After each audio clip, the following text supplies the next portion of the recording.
985 anos. Tá bom. Mas aí é impressionante você perceber que após o dilúvio, quem viveu mais acho que foi Abraão, que viveu 175 anos. Baixou a expectativa de vida pra caramba. Ou na hora ali. Alguma coisa aconteceu. Tem a ver, né? Tem uma explicação.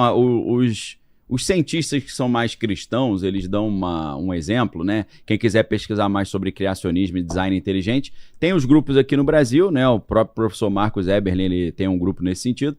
Mas lá nos Estados Unidos tem o Institute for Creation Research, ICR, né? Instituto para Pesquisa da Criação. E aí, lá, eles têm um estudo dizendo que na Bíblia fala que antes de Noé nunca tinha chovido. A Bíblia fala isso, não tinha chuva. No final do dia vinha um orvalho que regava as plantas. Era como se o mundo fosse uma grande estufa, né?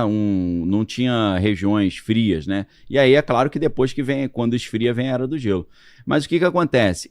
A tese é que como a Terra era como se fosse uma estufa cheia de vapor, a radiação solar não penetrava tanto e não degradava tanto o DNA dos seres humanos e dos animais. Inclusive, tem outra curiosidade aí que eu cheguei a conversar com um dos meus professores, Cídio Machado, professor da Universidade Federal Fluminense, na área de pediatria, se eu não estou enganado, ou bioquímica, acho que ele era professor de bioquímica, médico, né? E deve ter uns 30 anos que eu não sei do professor Cídio Machado. Eu queria fazer medicina, então fazia um cursinho especial com ele, né? Que era professor da Federal Fluminense.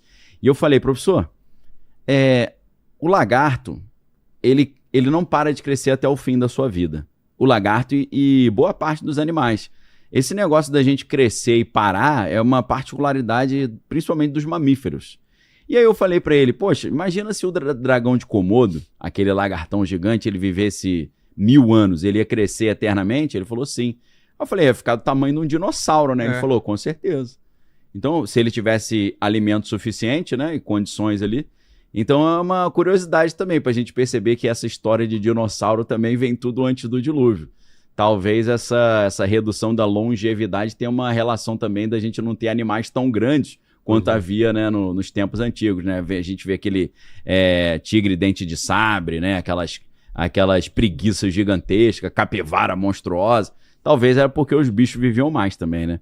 Então, isso é muito interessante que essa teoria diz o seguinte, quando houve o dilúvio, esse vapor de água desceu na forma de uma grande inundação no planeta Terra e fez com que, a partir de então, a radiação solar começasse a degradar mais o DNA ou interferir talvez no telômero, né, que é uma parte do DNA que está diretamente relacionada ao envelhecimento. Então, esse termo é muito interessante. Voltando, nessa época lá, ao dragão de Komodo aí, o dragão de Komodo é um bicho terrível, porque a baba dele é tão cheia de bactérias que ele se ele arranhar a sua pele com o dente, você já pega uma infecção terrível, né?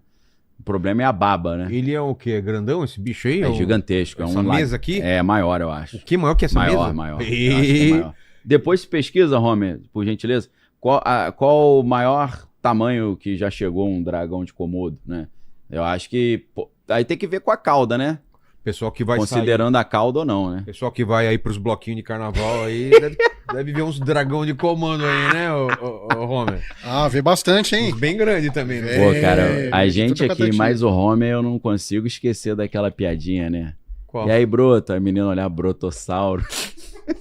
As Três Graças, já viu isso? Aí as Três Graças. Três Graças, como é que é essa aí, não? Desgraça, sem graça, nem de graça. Nem de graça, exato. Acho que não existe mais esse tipo de brincadeira, né? Não, pararam. Mas voltando aqui, né, que a gente segura a quinta série aqui pra não irritar os caras que são mais sistemáticos, né? Que aí sai do tema e ele fica nervoso, né? Então, voltando, Gênesis vai mostrar que antes do dilúvio, aconteceu essa coisa estranhíssima que a Bíblia fala no capítulo 6, dos filhos de Deus virem que as filhas dos homens eram formosas e coabitaram com elas e nasceram os gigantes.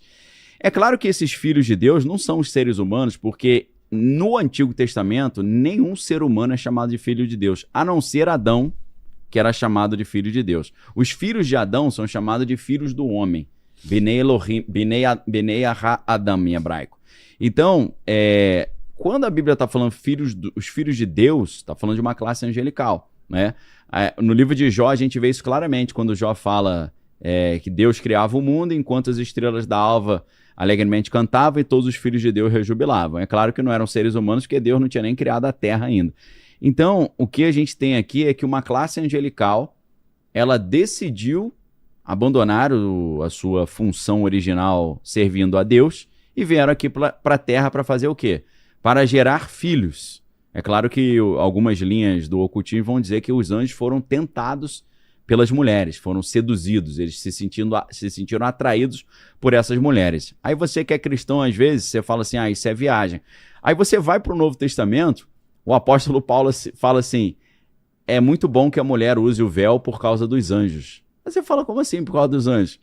Porque naquela época, eles tinham aquela ideia que uma mulher sem véu era uma mulher que não tinha uma cobertura masculina, seja do marido, seja do pai ou seja de um irmão mais velho.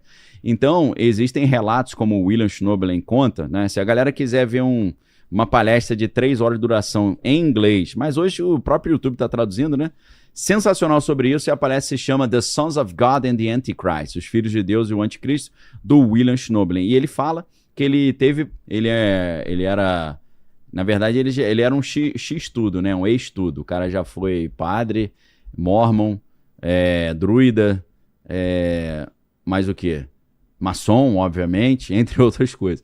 E ele virou cristão. E ele falou que ele estava acompanhando uma mulher que estava tendo ataques noturnos, ataques de natureza libidinosa. Não sei se você já ouviu esse tipo de história, Vilela, de mulheres que falam que ela sente alguma coisa atacando ela sexualmente à noite.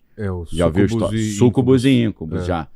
Eu já, por exemplo, ouvi história de uma pessoa que eu conheço, uma mulher, ela falou que ela acordou sentindo a mão passando no cabelo, o cabelo dela mexendo. Entendeu? A única coisa que eu senti é pressão no peito. Sim. Como se tivesse alguém apertando, amassando assim, muito ali, forte. né? Isso acontece também. E, na verdade, isso são coisas que a gente vê, relatos, né, que circulam.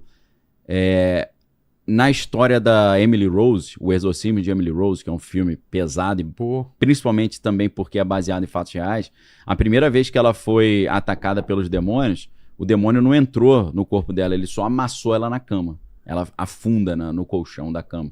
Isso aconteceu com um amigo meu. Se Deus quiser, vamos ver, você aceita trazer esse cara aqui um dia? Esse meu amigo? Sim. Esse amigo meu, eu vivenciei tantas experiências sobrenaturais com ele, que eu não vou falar o nome dele. Os relatos? Porque ele teve essa experiência. Vamos sim. Ele foi amassado na cama e ele ficou até machucado. O peso foi tão forte que o travesseiro arranhou o rosto dele. Foi um negócio louco. Ele é de Niterói, a gente tem que conversar com ele, né? Essa é isso daí? É a Emily Rose real. Caramba. Triste, né? A menina bonita, né? Jovem. Você vê que na imagem parece uma velha, né? Cadavérica. Ela faleceu, né? Aí tem aquela história que o padre que fez o exorcismo foi acusado de ter contribuído com a morte dela, né? Por quê?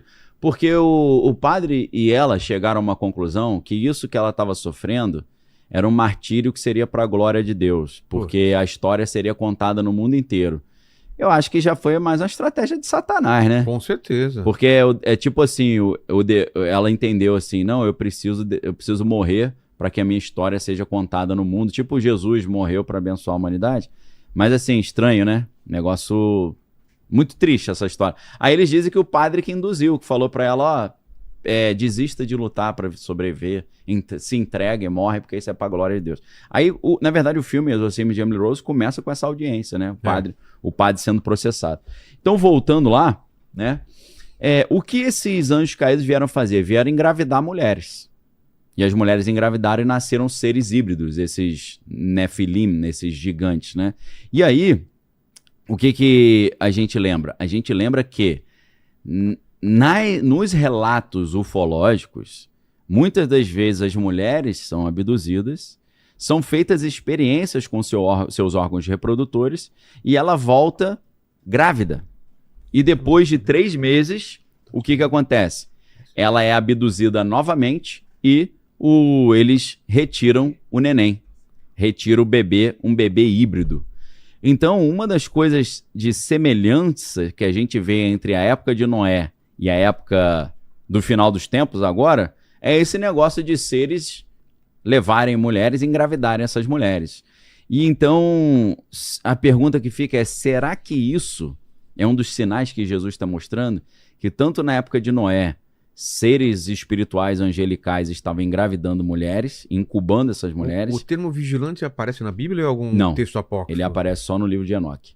É mesmo? como se no livro de Enoque... Você ainda não se inscreveu, deu o like e ativou o sininho? Você tá louco?